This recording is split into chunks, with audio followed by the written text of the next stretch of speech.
Привет, comrades! Buying here, bringing you another World of Tanks gameplay commentary. This is a replay sent in from Minnow. I'm kidding. I will not be doing my bad Russian accent, although I may intro with it every now and again, but I will not do games in it. Simply because you guys told me, straight up, you don't want me doing it. So, until you guys tell me otherwise, sorry.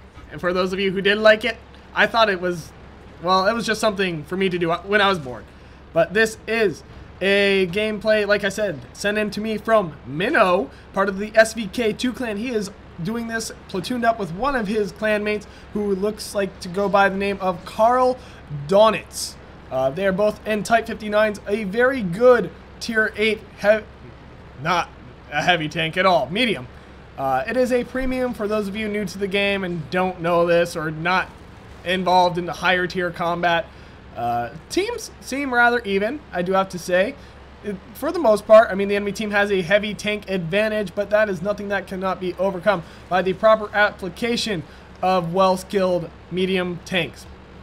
So, there is something very interesting about this match, and Minnow straight up told me he just wanted brothers in arms. Again, there is those audio glitches, part of the faults with the 8.2 replays. I don't know what is wrong with 8.2 replays, but they certainly don't seem all that smooth. Hopefully when 8.3 comes around and I get around to getting to those replays, it won't be a problem. But we shall see. Again, those audio glitches, it bothers me more than it probably bothers you. This Jagdpanzer IV, not really going to be able to do anything to the good armor of the Type 59. It actually has very impressive armor for a medium tank. I oftentimes have trouble getting through it, especially when I'm playing in a vehicle such as my Pershing. As you can tell, the T-29 having difficulty getting through that armor right there as well. And the unfortunate position of having to fight two Type 59s, but a T-28 prototype coming into the fray to even things up a bit.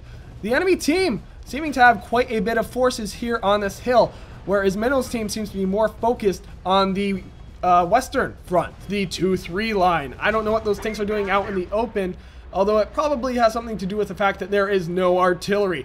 Tank players, if they take notice, tend to play very differently when artillery is not on the field, as well they should. But the enemy team not doing too hot for itself. Now I say this because, wow, Minnow taking a very, very slim shot there. I can't say I would have taken it. The Panther II not going to get through his armor for any sort of damage. The enemy team managing to even up the playing field just a bit. It looks as if one of the enemy team either killed themselves or got killed by friendly fire. It is hard to say, but it is 2 kills to 3 deaths. Simply because I have no idea what happened early on. But it's always nice when an enemy eliminates themselves from the match. Minnow getting shot from behind by an ally. That was not an enemy tank behind him. That was friendly fire. So, please, please, please watch your shots. If you are firing at someone and there is a teammate in front of you, perhaps in the line of fire. Minnow not having a single kill yet, though doing very well for himself. This T-28 going to get shot in the side and eliminated. Not quite angling his armor quite right, and Karl and Minnow just playing the most fearful way I have ever seen Type 59s, well, any fast-moving medium tank ever played. This is the worst case scenario for any tank player, especially the slower moving tanks, is when you have 2 fast movers running circles around you, because then you have to pick and choose, and you have to simply ignore one as he gets free shots on you, and even then you have to try and catch up to one. It really just plays mind games with you, is what it does. It is one of the most just terrifying situations you can ever be in this game. Minnow managing to bounce even more shells. He has taken so many shots and yet suffered so little damage. He's earned steel wall at this point. His team, his teammate Karl Donitz managing to get 3 kills. Minnow trying to get kill number 2 here. Not quite. The ARL bouncing, and it looks as if someone will steal the kill from him. They do. How unfortunate. This is very quickly turning into a one-sided match. Karl and Minnow proving to be quite the dynamic teammates here, just bringing it to the enemy team and really pounding them into the ground. 10-2. This is nearly a shutout at this point. The enemy team having very little chance of winning this, and Minnow feeling his chances at brothers in arms just ever so close. kill number 2 right there. And he has earned Steel Wall. He does earn Confederate this match, if you couldn't tell by how many teammates, well, how many teammates have taken his kills, how many enemies he has shot at. He ends up shooting 10 enemies. I'm sorry if I'm spoiling things for you, but he gets shots on 10 enemies, but manages to only get so many kills, as you will see right here. All that are left are these 2 IS-3s. He's playing very, very aggressively, simply because he wants Brothers in Arms. And for Brothers in Arms to be earned, you need to not only survive the match, but each of you needs to get 3 kills or more. So he's feeling his shots right there. The T-44 stealing that IS-3 kill. This is so frustrating for Minnow because he can just taste it, and almost getting himself burned out there would have been rather unfortunate. This is one of my gripes with this game. Now they tell him he's on fire? Now? Really? In my opinion, your tank on fire should be one of the top priority messages.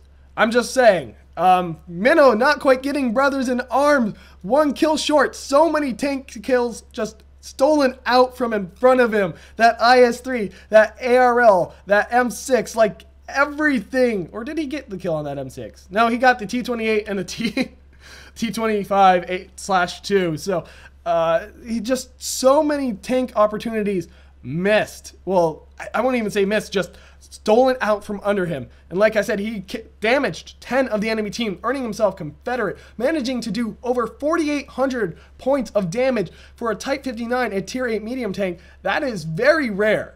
For any tank, that is very rare.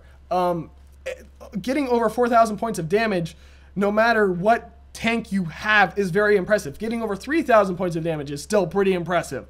And so managing to absolutely sock it to this enemy team, Carl and Minnow just putting that nail in the coffin. The enemy team losing 14-2, just absolute shutout. And what was the 3rd medal he earned? Sniper. So he managed to get 3 medals, all the medals but Brothers in Arms, the one he really, really wanted.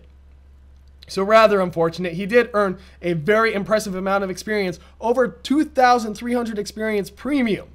That is also very rare and very hard to get. I think the most experience I've ever earned in any tank was 2,400 something, and that is premium. So it's the high end, certainly. Very impressive match, Minnow. I'm glad you sent it in.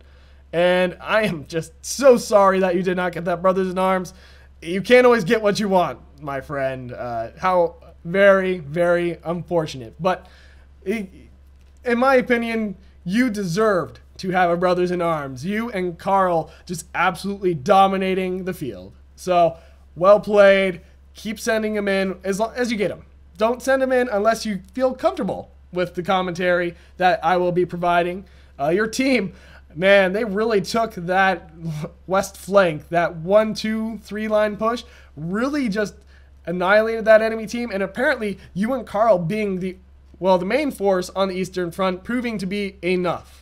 So, well played. Anyway, if you like this video, click that like button. If you want to see more, subscribe. And as always, if you've got a replay, send it to spanglereplays@gmail.com.